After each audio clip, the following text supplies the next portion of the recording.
Vamos a retomar donde quedamos el domingo pasado. Incline su rostro allí. Vamos a predicar la palabra. Y yo sé que si el Señor no da gracia, si el Señor no es el que convence, yo no doy para convencer a nadie. Así que yo quisiera que todo el que está aquí en este lugar, por favor, le rogara al Señor que le concediera que pudiera entender la palabra. Que su corazón llegue a un arrepentimiento sincero y genuino. Padre amado, te damos gracias, mi Rey. Hoy venimos delante de tu presencia, Señor, aceptando tu señorío, Señor, y aceptando tu salvación. Reconocemos, Padre amado, que eres tú el que da la gracia, Señor.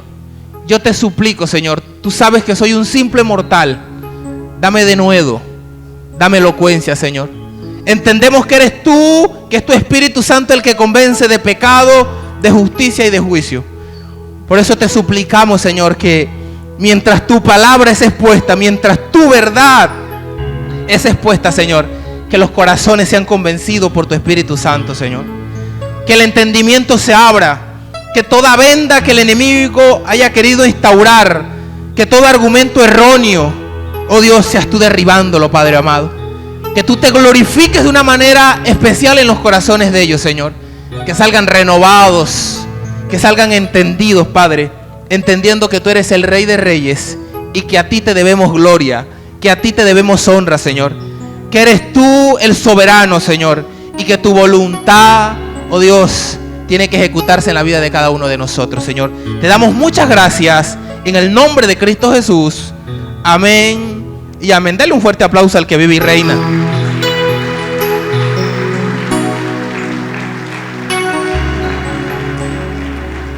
El domingo pasado nosotros estábamos hablando de la carta a los romanos. Y hablábamos que la carta a los romanos es la carta más importante. Es la carta que el Señor ha usado a través de todos los tiempos para salvar a millones de cristianos. Y nos preguntábamos por qué esa carta, qué es lo que tiene esa carta. Que todos los teólogos la exaltan de tal manera que dicen que es la joya de la corona. ¿Qué contiene esa epístola, esa carta? ¿Qué es lo que contiene? Y cuando usted comienza a estudiar la carta va a notar que en ella está el Evangelio de la Gracia, pero en ella también está la manera correcta de llevar la predicación. Y el domingo veíamos que Pablo comienza a exponer ese Evangelio a la iglesia que está en Roma a través de esta carta. Y él no comenzó por el amor. Él no comenzó diciéndole, romanos, Cristo los ama. No. Él comenzó diciendo, miren, la ira de Dios, ahí en el capítulo 1, versículo 18, porque la ira de Dios se revela desde el cielo contra toda impiedad. Y sigue diciendo, e injusticia de los hombres que detienen con injusticia la verdad.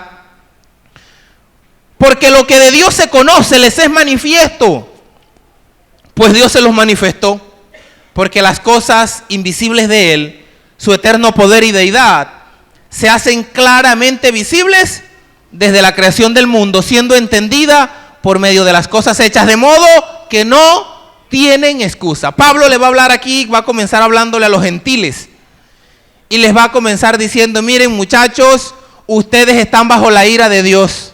Pablo, ¿por qué estamos bajo la ira de Dios? Bueno, muchachos, ustedes no adoran a Dios, ustedes no viven sometidos bajo el señorío de Dios. Pero Pablo, él nunca ha llegado a mí a decirme, a presentarse, yo no lo conozco. Y Pablo sale con una respuesta y le dice, miren hijo, cuando usted ve el cielo, usted tiene que llegar a una conclusión que hay un creador de ese cielo. Así que usted conoció a Dios, las cosas invisibles de Dios se hicieron claramente visibles por medio de la creación. Cuando usted vio el cielo, vio la tierra, vio la creación, usted tiene que llegar a una conclusión, hay un Dios y a ese Dios hay que adorarle. Entonces Pablo les dice en el 19, en el 20, de modo que no tienen ¿qué? Excusa. Y ya los declaró culpables. Ustedes están bajo la ira de Dios. Están bajo condenación. Si en este momento murieran, el infierno los espera con los brazos abiertos. Así que ya declaró culpable a ¿quiénes? Gentiles. Grábese esto. Porque Pablo va a comenzar aquí personaje por personajes. Primero los gentiles, declarados culpables, reos del infierno, bajo la ira. Pero en el versículo 21 les va a decir lo siguiente. Les va a decir, pues habiendo conocido a Dios, ¿qué pasó? no le glorificaron como a Dios. ¿Dónde lo conocieron? Bueno, ¿por medio de qué? Cuando el niño crece y él va teniendo uso de razón, aunque no le prediquen, él tiene que razonar. Y hay un Dios, alguien creó esto y hay un Dios. Entonces, habiendo conocido a Dios, no le glorificaron como a Dios, ni le dieron ¿qué? Gracias. No le glorificaron, o sea, no vivieron para glorificar su nombre, no vivieron para agradar a Dios, ni le dieron gracia, sino que se envanecieron en sus razonamientos y su necio corazón fue entenebrecido. Profesando ser sabio, se hicieron necios.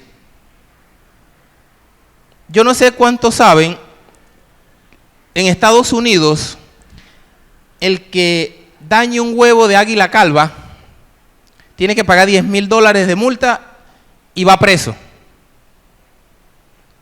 $10,000 de multa y va preso. Profesando ser sabios, se hicieron necios. Pero en mismo Estados Unidos, usted puede abortar y usted no paga ninguna multa y tampoco va preso. ¿A qué voy? ¿Qué vale más, la vida de una águila calva o la vida de un ser humano? Bueno, profesando ser sabio, se hicieron necios. Ahora le dan más valor a la vida de un animal que a la vida de un ser humano. Ahora, no estoy diciendo que el animal no valga nada, pero ese no es el orden. Hay una declaración que dio una presidenta de los Países Bajos y dijo: el mundo se asombra y se vive horrorizado por los miles de muertos que hubo en Alemania cuando Hitler, creo que fueron 1 millón, algo así por ahí. Pero no se horrorizan al saber que diariamente en los hornos de las polleras mueren muchos pollos. Oiga, es una presidenta profesando ser sabio. Eso que lo diga yo, que lo diga cualquiera, pero una presidenta, oiga, profesando ser sabio, se hicieron necios. Vale más la vida de un pollo que uno se come. Ahorita cuando salgamos de aquí nos vamos como un pollito.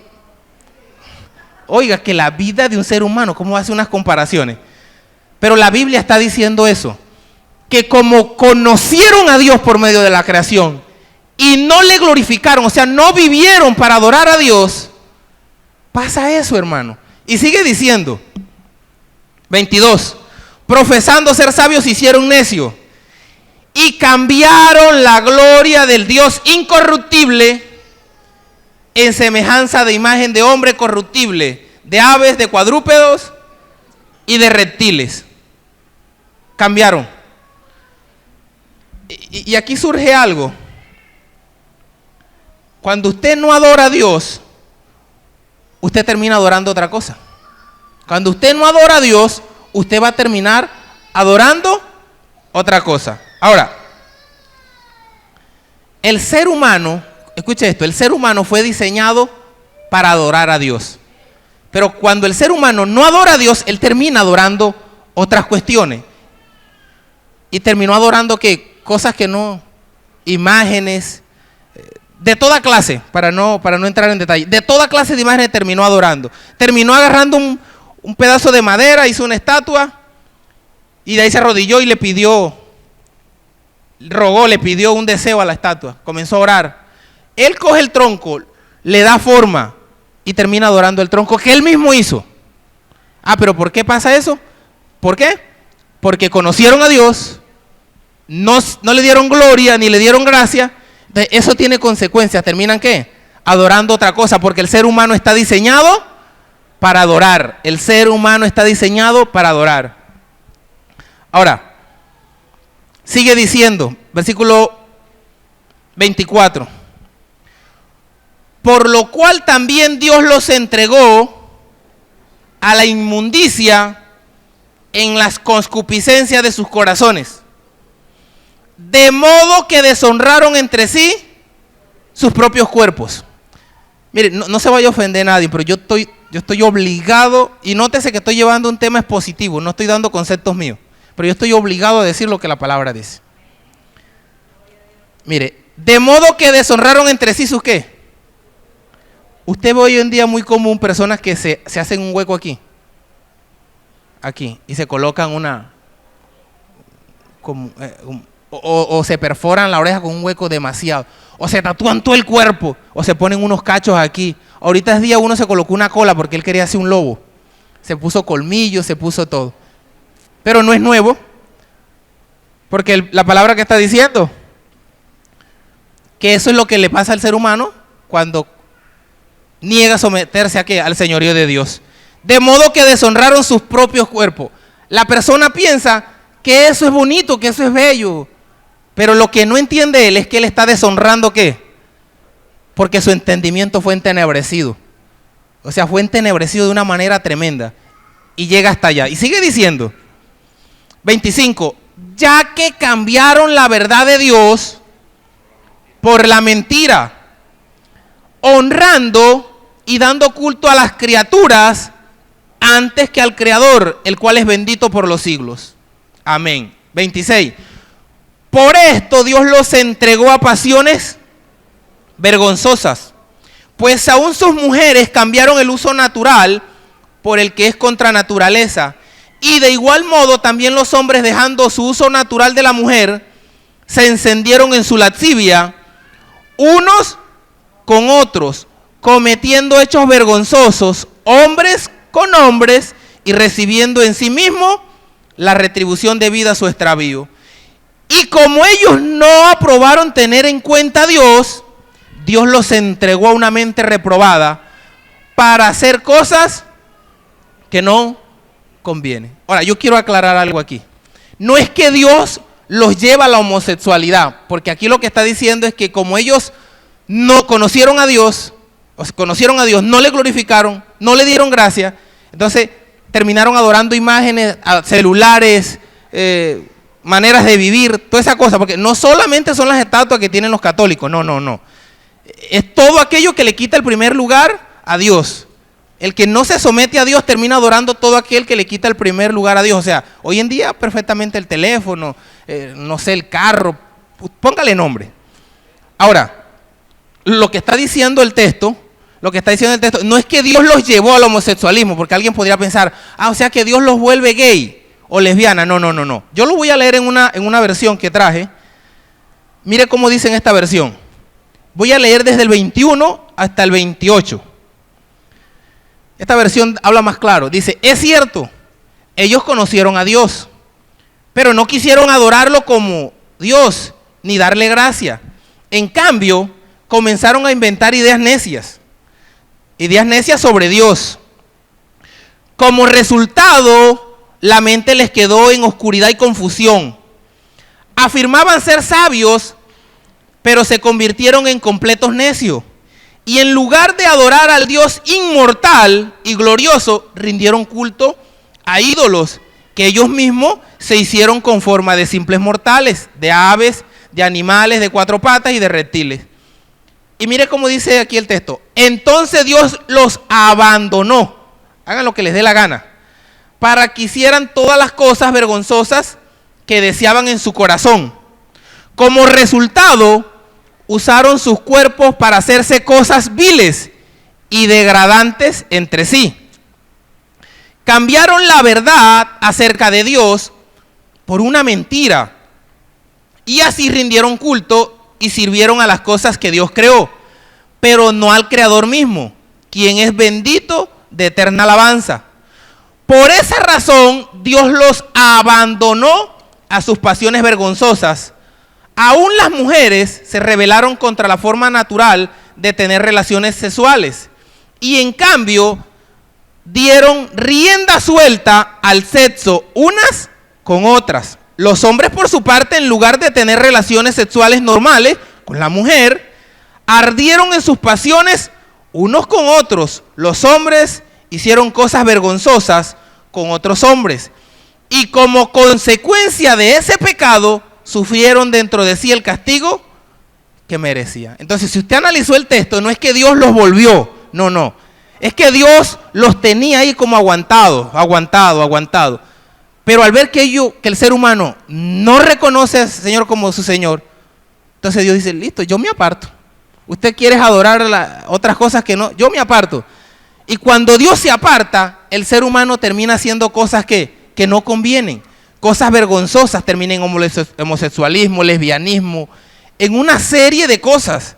Ahí está la raíz del homosexualismo. No es que nació con un gen no sé qué, que que comió mucho pollo purina. No. Aquí está la respuesta. ¿Por qué hay homosexuales? ¿Por qué? Porque no glorificaron a Dios. Glorificaron otra cosa y Dios los abandonó. Hagan lo que le da la gana. Los soltó. Mire, como cuando usted va en el caballo y el caballo quiere y usted lo tiene ahí con la rienda.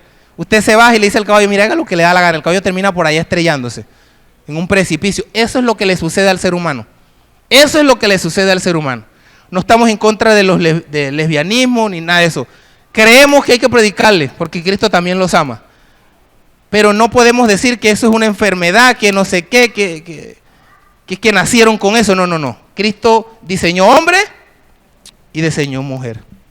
Esa es la verdad de ese asunto. Mire, nadie va a abandonar a Dios, va a adorar otra cosa y va a seguir como si nada.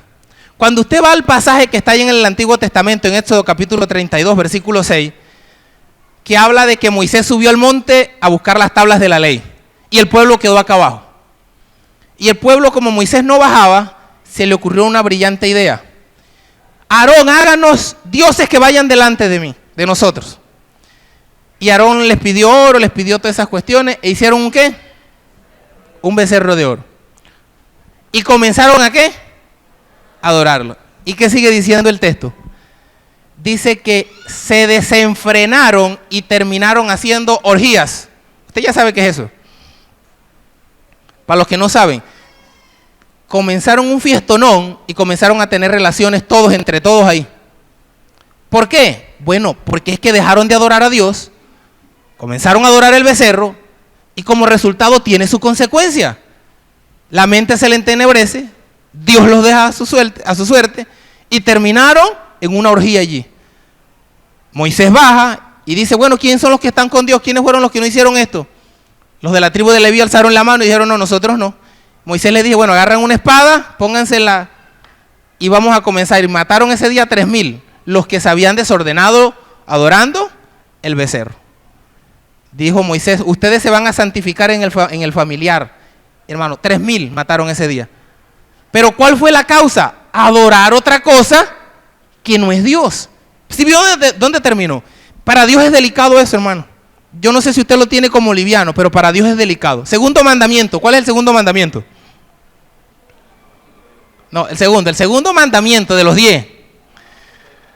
El segundo dice lo siguiente. Éxodo capítulo 20, versículo 4. Éxodo capítulo 20, versículo 4. No te harás imagen ni ninguna semejanza de lo que esté arriba en los cielos, ni abajo en la tierra, ni en las aguas debajo de la tierra. No te inclinarás a ellas, ni las honrarás. ¿Por qué? Bueno, porque yo soy Jehová, tu Dios fuerte, celoso, que visito la maldad de los padres sobre los hijos hasta la tercera y cuarta generación de los que me aborrecen. Y hago misericordia a millares, a los que aman y guardan mis mandamientos. Para Dios es delicado eso. Él es celoso. ¿A usted le gustaría que su esposa o su esposo estuviera coqueteando con otra persona? No. A mí no. Yo no sé si... Lo mismo pasa. Hermano, Dios es celoso. Dios nos quiere para Él. Él nos diseñó para gloria y alabanza de su nombre. Eso es delicado. Eso es delicado. Ahí está la respuesta por qué sucedieron esa cosa. Ahora, no solo fue el homosexualismo donde ellos cayeron. No solo fue eso. Vamos allá otra vez a Romanos. No solo fue el homosexualismo donde terminaron aquellos que no glorificaron. Romanos 1:29. Estando atestados de toda injusticia. ¿Terminaron en qué más? Porque alguien podía ser fornicario pero no homosexual. No crea que fueron solo los homosexuales. No. Estando atestados de toda injusticia, fornicación, perversidad, avaricia, maldad, llenos de envidia, homicidios, contiendas, engaños y malignidades, murmuradores, detractores, aborrecedores de Dios, injuriosos, soberbios, altivos, inventores de males, desobedientes a los padres, necios, desleales, sin afecto natural, implacables, sin misericordia, quienes habiendo entendido el juicio de Dios, ojo, porque la persona sabe que hay un juicio de Dios, quienes habiendo entendido el juicio de Dios, que los que practican tales cosas son dignos de muerte, no solo las hacen, sino que también se complacen con los que ¿qué? Con los que la practican. Tremendo, ¿no? O sea, no solo cayeron en el homosexualismo, cayeron en todo este tipo de situaciones. Así que yo quiero que usted se vaya identificando, porque todos nosotros venimos de allá fue donde nos sacó el Señor. Entonces, Pablo, acuérdese, Pablo viene predicando el evangelio, declaró culpable a los gentiles y les digo, mire, y esta es la consecuencia que está pagando, están bajo ira de Dios, esta. Ahora, yo quiero que usted, acuérdese que estamos leyendo una carta. Pablo ya habló con los gentiles, ahora va a ser algo magistral Pablo. Como esta carta se iba a ser leída en Roma, Pablo es como si Pablo estuviese predicando y ahora volteara la mirada. Pablo está predicando y ahora va a voltear la mirada. Ya habló con los gentiles, ahora va a hablar con los moralistas. Como si él estuviera y va a hablar con los moralistas. Se voltea y va a hablar con los moralistas. Capítulo 2. Mire lo que le dice. Como está hablando con los gentiles y el moralista diciendo, sí, esa gente merece esa ira. Esa gente merece la condenación, el moralista, sí. Pecadores, sí. Ellos, sí, Pablo, estoy de acuerdo contigo, Pablo. Esos son unos pecadores, homosexuales, adúlteros, Pablo, merecen. Y Pablo como que voltea y le dice, por lo cual eres inexcusable, oh hombre, quien quiera que seas tú que juzgas. Pues en lo que juzgas a otro, te condenas a ti mismo, porque tú que juzgas, haces lo mismo. Mas sabemos que el juicio de Dios contra los que practican tales cosas es según verdad. Y piensas esto, hombre, tú que juzgas a los que tal hacen y haces lo mismo, que tú escaparás del juicio de Dios. ¿Sí está notando lo que está diciendo? Pablo ahora va a acusar a los moralistas. El moralista condena el pecado de los demás, pero él hace lo mismo y cree que será salvo. Él cree que será salvo. Pablo les está apuntando, acuérdese, le está diciendo, oiga, ustedes hacen lo mismo, ahora les está mirando, ustedes hacen lo mismo y creen que se van a salvar. Ustedes hacen lo mismo que acabé de decir los de esa lista y ustedes piensan que se van a salvar. Están totalmente equivocados, les está diciendo. Están totalmente equivocados. Ahora, hace un tiempo yo estaba predicando la palabra en un grupo bíblico y alguien se me acercó y me dijo, oiga, yo he visto gente tonta, pero los que vivieron en el tiempo de Jesucristo son los más tontos. ¿Por qué? Oiga, ¿cómo no fueron a creer en Jesucristo con tantas señales, con tantos milagros? Ahora, ¿usted pensará que la persona que me estaba hablando ese es un cristiano? No, no es un cristiano. Es alguien que vive normalmente la vida pecando como si nada. Entonces, ¿quién es más tonto? Aquellos que pecaron no teniendo el Nuevo Testamento, que no recibieron a Jesucristo no teniendo el Nuevo Testamento, o este que tiene ahora el Antiguo, el Nuevo, todo lo que ha transcurrido, hermano. Y lo mismo le pasa al moralista. El moralista juzga el pecado de los demás y él hace lo mismo y él piensa que no, que él va a ser salvo. ¿En qué mente? Él piensa que es que Dios es ciego o es que allá hay una manera de corrupción o no sé en qué mente le entra. Y yo quiero que en esta mañana nosotros comencemos a examinarnos. Vamos a comenzar a examinarnos. Porque el moralista, imagínese, Pablo está... Y el moralista, Pablo, yo no soy así, Pablo. Yo no soy así. Ellos sí son así. Entonces Pablo, que seguro que tú no eres así. Vamos a ver si no eres así. Mateo capítulo 5, versículo 21. Mateo capítulo 5, versículo 21. ¿Lo tenemos?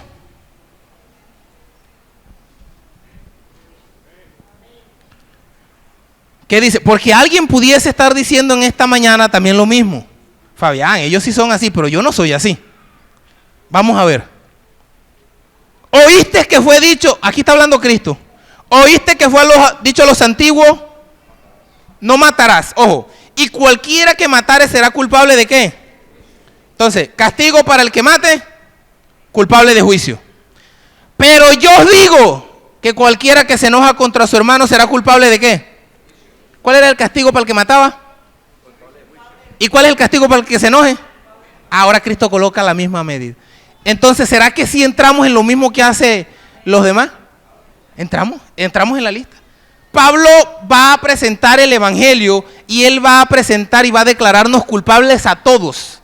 A todos nos va a declarar culpables. Primero los gentiles, está con los moralistas ahora. Y le dice, moralista, tú haces lo mismo. Tú haces lo mismo. Ahí mismo en ese capítulo 5, versículo 27. Oíste que fue dicho, no cometerás adulterio. Pero yo os digo, cualquiera que mira a una mujer para codiciarla, ya adulteró con ella, ¿dónde? En su corazón. Moralista, seguro que no eres como aquello. Seguro, porque el texto está diciendo, oiga, cuando ya usted miró la vecina que lava el carro en chores y la deseó, ya, adulteró. Adulteró. Si la mujer miró al vecino que tiene las chocolatinas aquí, ya, y lo miró para ya adulteró, como si se hubiese acostado. Digo. La palabra lo colocó al mismo rango. Entonces, si está viendo, porque el pecado ¿dónde está? El pecado está en esto, en creer que lo que yo hago no es pecado. Sí. En eso, el creer que es que yo no. Yo tomo una vez al año, Rubén, una vez al año. Y yo tomo hasta las 12, damos el feliz año y yo me acuesto. Pecador, Asdrúbal sí toma todos los sábados. En lo que yo juzgo a él, me condeno a mí mismo. Me condeno. Porque lo de él es pecado y lo mío también es pecado delante de Dios. Pero yo hago una estratificación del pecado. Entonces yo digo, pecado acostarse con otra mujer, pero desearla no, allí no hay pecado. No. Pecado. Dios lo enmarcó ¿en qué? En pecado. Vamos a pensar por un momento que esa pantalla tuviera un cable donde se lo pudiésemos conectar a la mente de cada uno de nosotros. Y lo pasáramos aquí al frente, conectamos el cable a la pantalla y a la mente de nosotros. Y va a pasar lo último que usted ha pensado en las últimas 24 horas, 48 horas. Lo último que usted pensó en las últimas 48 horas. Y todo se va a proyectar ahí, todo lo vamos a ver. La pregunta es, ¿cuántos segundos sería capaz usted de estar aquí parado?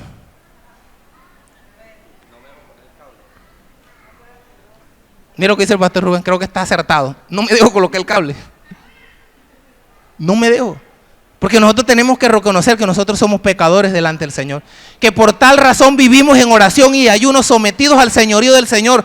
Porque somos débiles y porque somos dignos de la condenación. Que si no fuera por nuestro Señor Jesucristo, que pagó por nuestro pecado, hermano, fuésemos reos del infierno. Le aseguro que muchos no pasaríamos y otros no durarían un segundo. Y comienza a proyectar todo. Cuando usted deseó la grosería que dio, todo, hermano. Ahora, ¿sabe qué dice la palabra de Dios en Hebreos capítulo 4, versículo 13? Hebreos capítulo 4, versículo 13. Multimedia, por favor, ayúdeme ahí.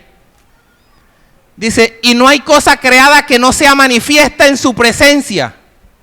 Antes bien, todas las cosas están desnudas y abiertas a los ojos de aquel a quien tenemos que dar ¿qué? Así que Dios sí nos ve en la pantalla todo el día. Y no nos ve por fuera, nos ve que el pensamiento. Él nos ve el pensamiento. Entonces, mire cómo viene Pablo declarando, culpables gentiles, moralistas, ustedes están en la misma situación. Lo que pasa con el moralista es lo siguiente. Él se ve en la punta del Everest. ¿Saben cuál es el Everest, verdad? El monte más alto, creo que es hasta ahora es el monte más alto de la tierra. Él se ve en la punta del Everest. Pero él ve a la prostituta, él ve al sicario, al adúltero, lo ve allá en un hueco abajo. ¿Y él se ve dónde? Ustedes sí son pecadores, yo no. Pero si la meta es el cielo, tanto el que está en la punta del Everest como el que está allá en lo profundo del hueco, están lejos de alcanzar el cielo. Están lejos, toditos dos están como fuera del cielo, fuera de la presencia de Dios, fuera de la salvación. No son salvos, eso es lo que está diciendo el texto. Pero el moralista, él se ve santo y el de abajo lo ve pecador. Ahora, con esa actitud, quiero que regrese a Romanos. Con esa actitud, ¿sabe lo que está haciendo el moralista? El moralista está menospreciando la paciencia de Dios. El moralista está menospreciando la paciencia de Dios. Lea el versículo 4, Romanos 2:4. ¿O menospreciáis qué? Las riquezas de su benignidad, paciencia y longanimidad, ignorando que su benignidad te guía ¿a dónde? Al arrepentimiento.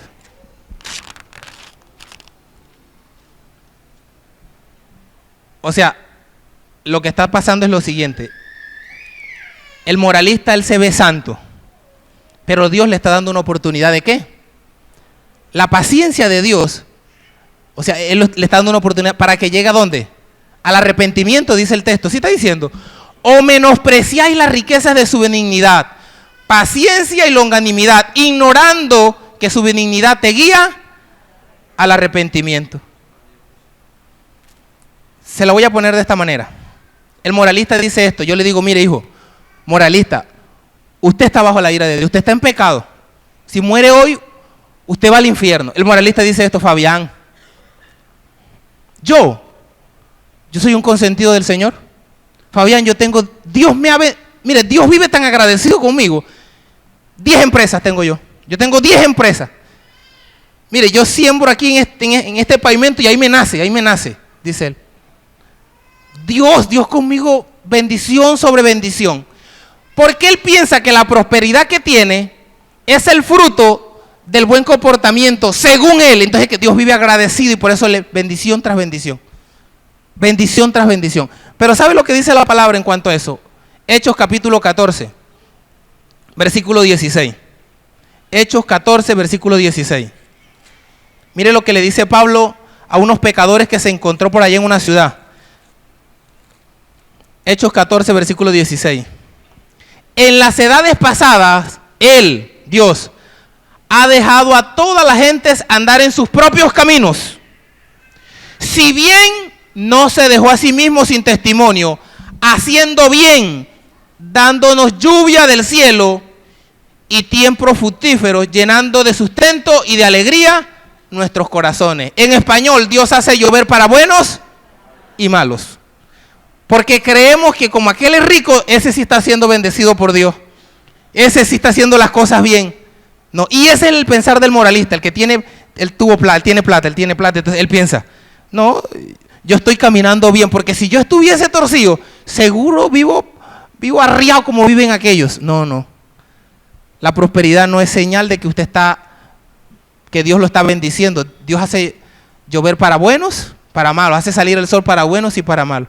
Y hay muchos ricos multimillonarios, hermanos, que el cielo los está llamando a grito. Perdón, el infierno los está llamando a grito. O sea, no tiene nada que ver con esa cuestión.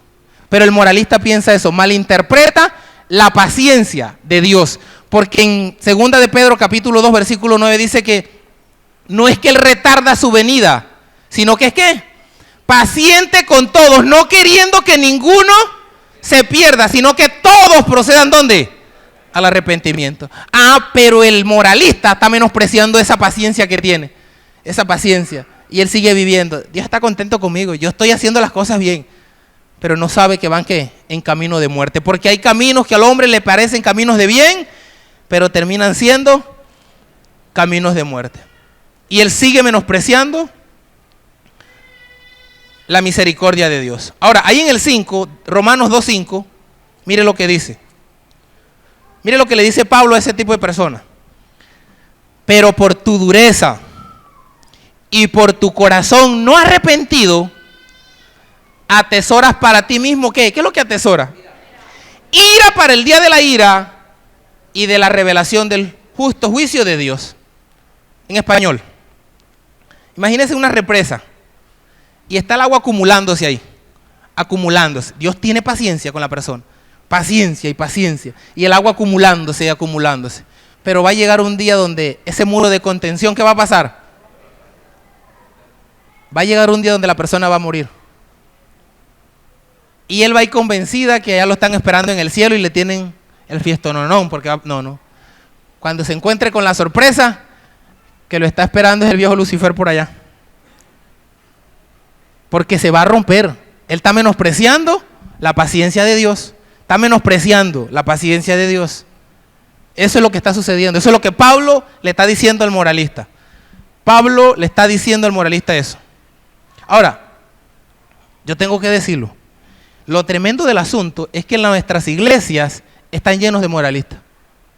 Ay, ¿cómo lo sé yo? Bueno, yo lo sé por lo siguiente. Personas que pecan y no sienten el redarguir del Espíritu Santo. Moralistas, no han nacido de nuevo. ¿Y cómo llega una persona moralista si el que convence es el Espíritu Santo? Bueno, el moralista llega de esta manera. Pastor, lo que pasa es que estoy a punto de perder el matrimonio. O pastor, quiebra económica. El pastor lo direcciona, mire, hay que buscar de Dios, ¿da? El Señor puede levantarlo de allí. Y comienza el hombre. Vino el primer domingo, vino el segundo domingo, la iglesia tiene aire, cómodo, hay pantalla. Y esa persona comenzó, pasaron años y él como que ya sabe hasta predicar, y predica, ¿sí me entiende? Él predica, él como que escuchó al pastor predicando y comenzó hasta a servir, pero él nunca tuvo un arrepentimiento. Él buscó de Dios, listo, por una situación, pero él no se arrepintió de haber vivido una vida en pecado. Él nunca se ve como un pecador delante de los ojos de Dios. Él no se ve pecador. O sea, si le quitáramos a Cristo del lado, él dice, yo igual voy salvo. ¿Sí me hago entender? ¿Y por qué va salvo, moralista? Ah, porque es que yo me porto bien. Él tendría que verse pecador. Si le quitaran a Cristo de al lado, oh, el infierno me traga. Él tiene que verse pecador, porque es que él es un pecador. Usted y yo somos pecadores de marca mayor. Eso somos nosotros. Pero el moralista no se ve de esa manera. Entonces, vemos personas, muchos años en la iglesia, pero nunca se han arrepentido. Yo he dado este ejemplo aquí, lo voy a dar otra vez. Llega el hombre que adulteró. Ahora la mujer le está diciendo que tiene que divorciarse, que tiene que partir los bienes y que los hijos se los va a dejar ver de más los sábados. Él viene. Pastor, mire lo que me está pasando. Él está dolido porque va a perder la mitad de su plata.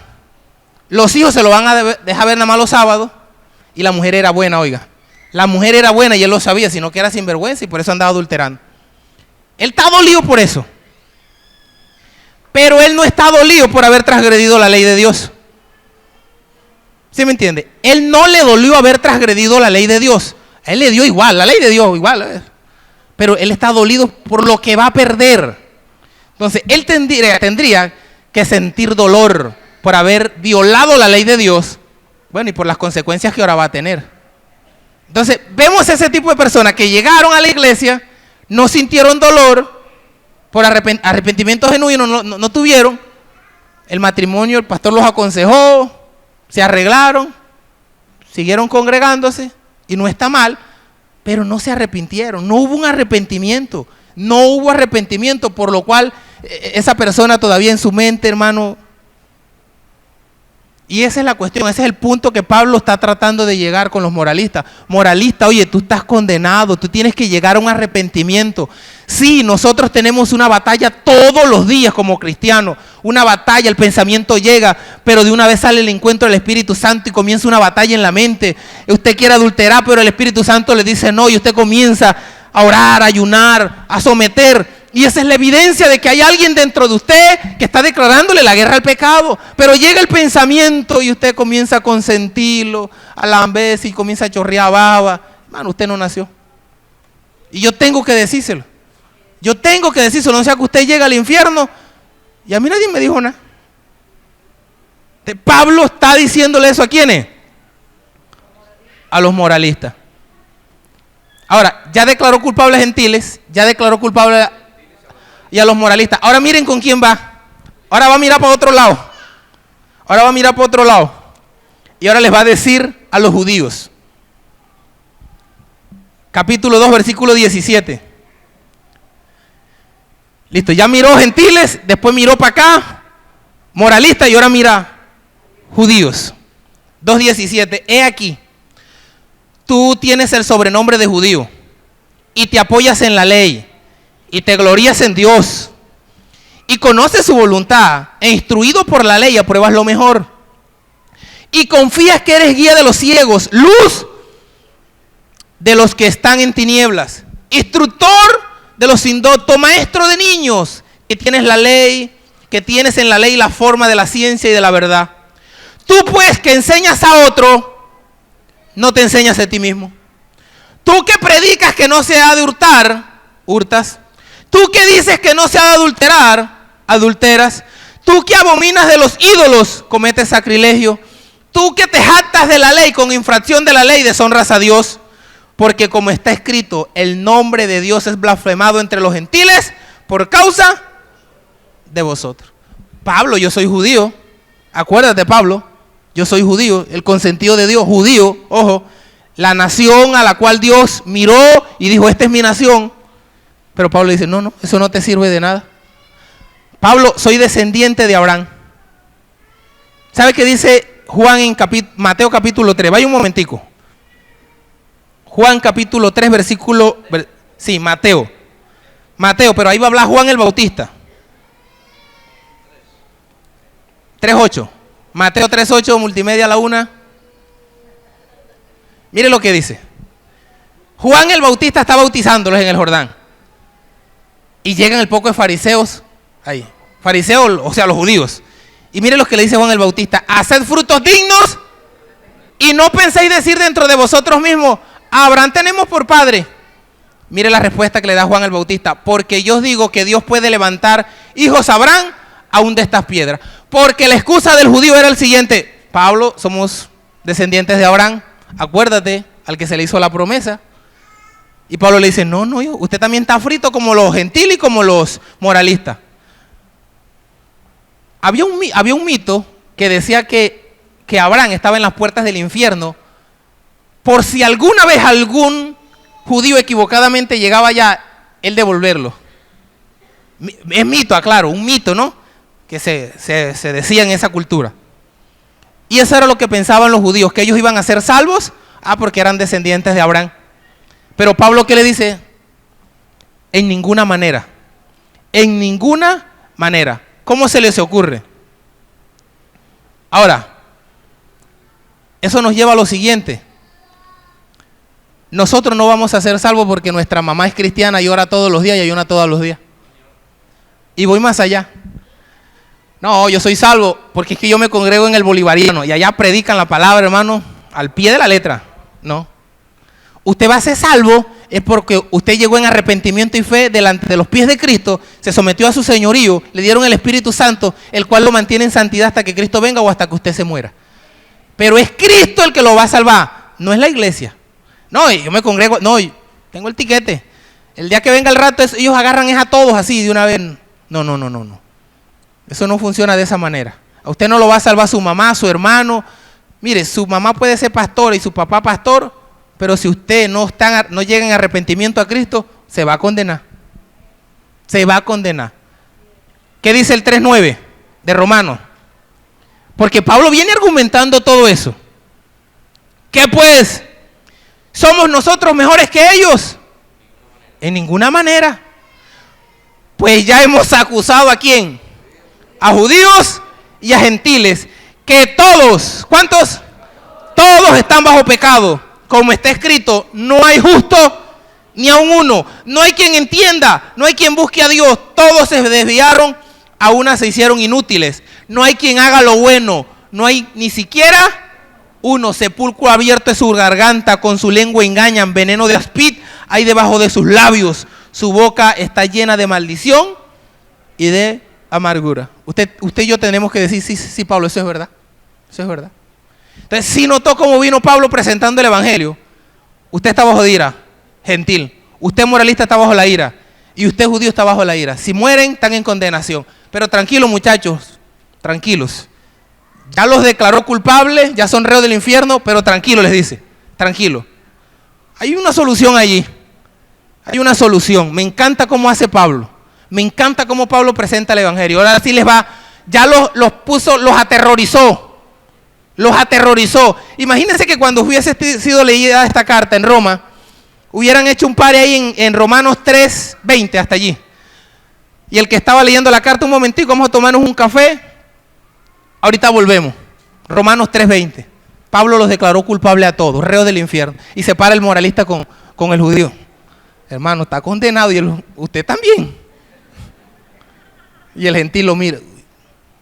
Y ahora, hermano, todos condenados. ¿Qué vamos a hacer? Y reanuda. Ya se acabó el ley, entramos nuevamente. Y reanuda. Y mire lo que le dice. Pero ahora, aquí es donde viene la buena noticia. Lo que decíamos el domingo pasado. Pablo les dio el diagnóstico y los declaró enfermos. Pero ahora les va a dar la vacuna. Ahora les va a mostrar la vacuna. Ahora les va a mostrar a Cristo. Que es como usted y yo tenemos que predicar el evangelio. Ahora les va a mostrar la vacuna. Pero primero les va a mostrar el pecado. A veces uno le da pena. Oiga, pero es que él tiene una posición social muy alta y yo como que soy un pobrecito. A mí me da pena decirle que tener 2 mujeres pecado. Es que él tiene un altar ahí en la casa. A mí como que me da pena decirle como que... No, hijo. A lo pecado. A eso nos mandó. A eso no. El que sabe hacer lo bueno y no lo hace. Y eso es bíblico. Le he contado como pecado. Versículo 21. Pero ahora aparte de la ley, ¿qué ha pasado? Se ha manifestado la justicia de Dios, testificada por la ley y por los profetas.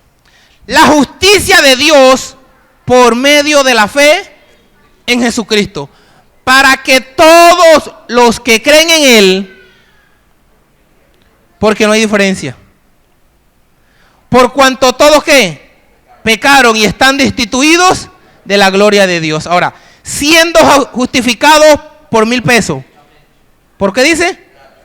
Siendo justificados gratuitamente por su gracia, mediante la redención que es en Cristo Jesús, a quien Dios puso como propiciación por medio de la fe en su sangre, para manifestar su justicia a causa de haber pasado por alto en su paciencia los pecados pasados, con la mira de manifestar en este tiempo su justicia, a fin de que Él, o sea Cristo, sea el justo y el que justifica al que es de la fe de Jesús. Pablo los condenó, pero también les digo, mire muchachos, aquí no hay otra salida. Usted tiene, moralista, gentil, judío, usted tiene que reconocer que usted es un pecador. Usted tiene que reconocer que usted es un pecador que ha vivido transgrediendo la ley de Dios. Venga en arrepentimiento y fe delante de Cristo, con un corazón contrito y humillado, para que Cristo perdone sus pecados, lo reconcilie con el Padre, porque el cielo y la tierra estaban enemistados, pero Cristo vino a reconciliar el cielo con la tierra. Pero usted tiene que venir arrepentido. Pero Pablo, y después que yo acepte a Cristo, no puedo pecar más. No, usted no debería pecar, pero usted va a pecar. Usted no debería pecar, pero como usted y yo no somos perfectos, pecamos. Pero la única diferencia es que cada vez que pecamos, ya tenemos el Espíritu Santo. Y Él comienza el Espíritu Santo a redarguir. Entonces, ya en lo que usted se deleitaba, ya no encuentra deleite. Lo que era deleite para usted, el pecado, no. Ya usted le da asco el pecado. Y aunque su naturaleza pecaminosa lo quiera llevar allá, la razón suya le dice, no, yo no quiero. Porque el Espíritu Santo comienza a obrar en usted. Y aunque va a tener tropezones, sí, pero usted llega, Señor, perdóname, porque tiene el Espíritu Santo. Pero antes no llegaba así, porque usted no tenía el Espíritu Santo. Usted que iba a sentir arrepentimiento. Yo no tenía el Espíritu Santo, ¿qué? Deleite más deleite y échele más deleite. Pero tenemos que venir en arrepentimiento delante de Cristo. No hay otro camino. Por eso dice, ahora aparte de la ley se manifiesta la justicia de Dios. Entonces, ¿qué es lo que hace Cristo? Cristo no solamente murió por usted. Cristo vivió, escuche bien, Cristo vivió y murió por usted y por mí. Cristo vivió la vida que usted y yo teníamos que haber vivido en santidad. En el momento en que usted y yo llegamos a los pies de Cristo arrepentidos, ¿sabe qué es lo que pasa? La hoja de vida de Cristo. ¿Cómo es la hoja de vida de Cristo? Intachable. Inmediatamente se la adjudican. Llegó el pastor Rubén en santidad, en arrepentimiento, en arrepentimiento y fe, inmediatamente le dan la hoja de vida de Cristo. De cuando Él muera, a Él no lo van a juzgar por sus obras. A Él lo van a juzgar por ¿cuál? Él dice, mira, por las de Cristo. Por las de Cristo. Él no va a ser juzgado por sus obras. Porque si lo juzgamos por las obras de Él, condenado. Pero si lo juzgamos por las de Cristo, ahora, ¿por qué no va a ser juzgado por sus obras? Porque ya las obras de Él fueron juzgadas. ¿Dónde? Que yo no vi. Bueno, Cristo no merecía morir. ¿Pero por qué murió? Porque Él ya llevaba las obras de ¿quién? Las de Él, las suyas, las mías y de los que van a creer de aquí en adelante. En eso consiste el Evangelio. Así es que presenta el Evangelio el apóstol Pablo.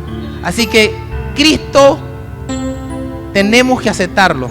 Tenemos que reconocer que somos pecadores delante de Él. Tenemos que reconocer y tenemos que llegar bajo los pies de Cristo, humillados delante de su presencia. No habrá otra manera de salvación. Si usted sigue pensando de que usted es santo, de que con sus obras va a entrar al cielo, déjeme decirle que usted no es inquilino de allá. Pero si usted reconoce que usted es un pecador, que necesita, que usted anda luchando, mire, todos los seres humanos tenemos luchas, todos. Usted reconoce, yo a veces no quisiera serle infiel a mi esposa, pero le soy. Usted reconoce, Señor, yo necesito de ti. Yo reconozco que soy un pecador, que he vivido violando la ley tuya, Señor, día tras día. No quiero más, pero no puedo. Y está en razón, Él quiere, pero no puede. El ser humano quiere, pero no puede, Él no puede. Pero ¿sabe qué hace el Señor? El Señor de una vez, el Espíritu Santo. Colóqueme Efesios capítulo 1, versículo 13. Efesios capítulo 1, versículo 13. En Él también vosotros, habiendo oído la palabra de verdad, lo que predicamos en esta mañana. ¿El evangelio de qué? De vuestra salvación. Ya usted escuchó el evangelio. Usted escuchó la palabra de verdad. Y habiendo creído en Él. Si usted cree en esta mañana, en Él, ¿qué dice el texto? Lo sella el Espíritu Santo ¿de qué? De la promesa. Lo sellan con el Espíritu Santo de la promesa. Y una cosa es vivir sin el Espíritu Santo, y otra cosa es que el Espíritu Santo comience a vivir en usted. Hermano, por eso Cristo dijo esto. Para algunas personas el cristianismo se les vuelve una carga y dice que es que eso es muy difícil. ¿Y qué dijo Cristo? Dijo, mi yugo es fácil y mi carga es ligera. Pero no, el cristianismo es duro. Pero Cristo dijo, mi yugo es fácil y ligera mi carga. ¿Sabe por qué Cristo dijo eso? Porque es que el que tiene el Espíritu Santo, para él es fácil la carga. Porque el Espíritu Santo es el que lo lleva en santidad. Pero para el que no tiene el Espíritu Santo, que no es salvo, él sí vive diariamente. Y no da, él vive de caída en caída y de tropiezo en tropiezo. Porque no va a dar, porque el Espíritu Santo es el que hace eso. Así que le invito a colocarse de pie.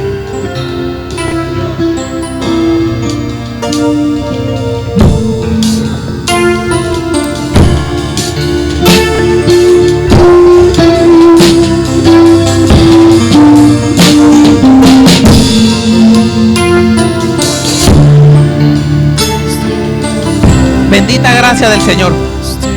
Si fuera por obras, nadie.